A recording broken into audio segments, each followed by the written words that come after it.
Hello. Today I'd like to talk about Czerny number 1. I have another video of just me playing, so feel free to take a look at that to just hear how I play it. Of course, you can play it any way you like, but I wanted to give you an example, and that's there. I'm going to put that link down in the descriptions and also up here for your convenience. But today I'm going to talk a little bit about the idea of how to work on this piece.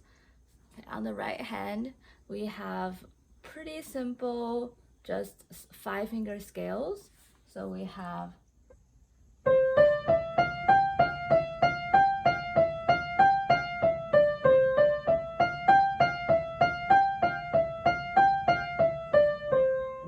so we don't have to change hand positions, which is nice.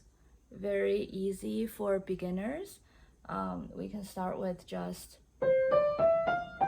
one thing to notice is we have groups of 4. So we have,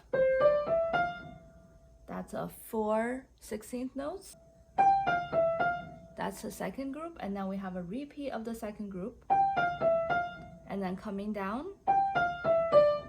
and then that group of 4 notes, so total of 16 notes, is all again repeated.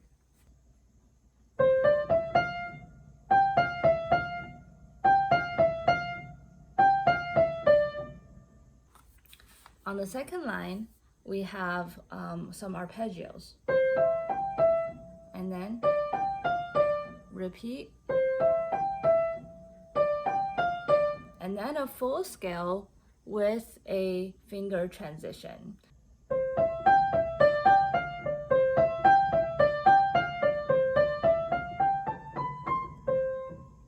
So this one, we do have to tuck our thumb under at the F. And then there's a jump back to the C.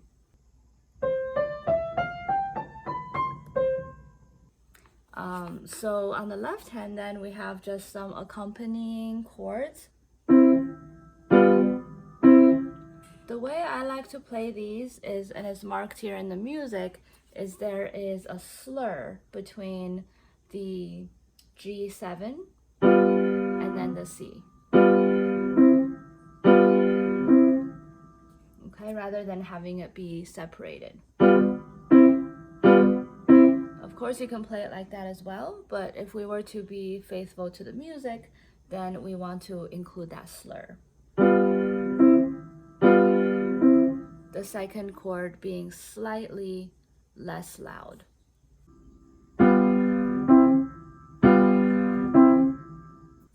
We can also think about the dynamics here. So on the right hand, we also have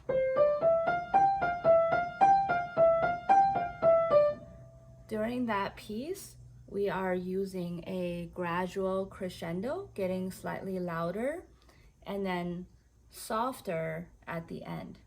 At the last 4 group of notes, we are becoming softer. And then the cycle begins again, soft, a little bit louder, louder, loudest, and then softer. Okay, and then on the second line, we also have that crescendo, diminuendo, all the way to the end.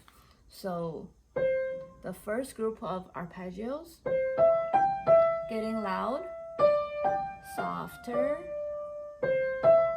loud, softer, and then there's a gradual diminuendo all the way until the end. So there might be a tendency to actually get louder towards the end because we are going higher. But in this case, we don't want to play. There could be a tendency to do that, but because it is the end of the piece, we want to wrap it up in a nice, comfortable way. It's kind of a nice ending to the piece. And that's pretty much it for this piece. The challenge here is to put together the rhythms between the right hand and the left hand, there are some rests on the left hand, so be aware of those quarter rests. And it is mostly legato on the right hand. Only the staccato note is the last note at the end where it is marked a staccato note. So, and then the beginning, we have mezzo forte. So we're beginning a mezzo forte, going to forte at the crescendo, and then the diminuendo back to mezzo forte. So in this case, most of the piece really should be, the softest you might get is like a mezzo piano, I would say. We're not really very soft here.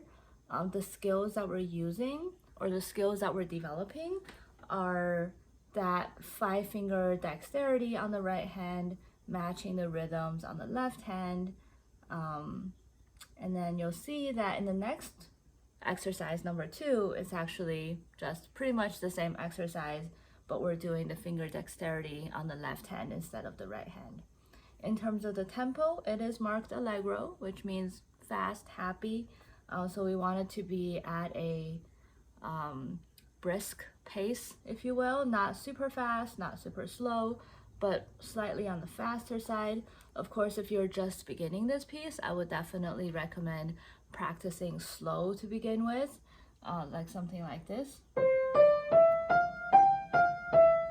or whatever you're comfortable with.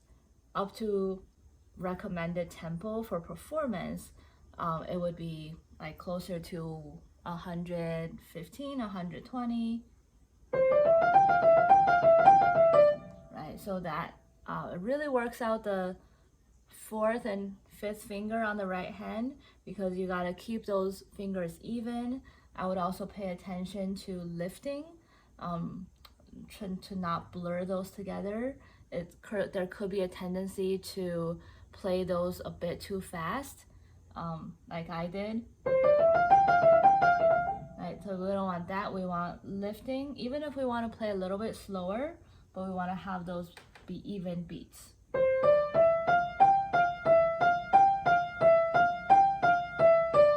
Right, so to really train those muscles on the right hand. Well, thank you so much for watching, and hope you enjoyed this tutorial.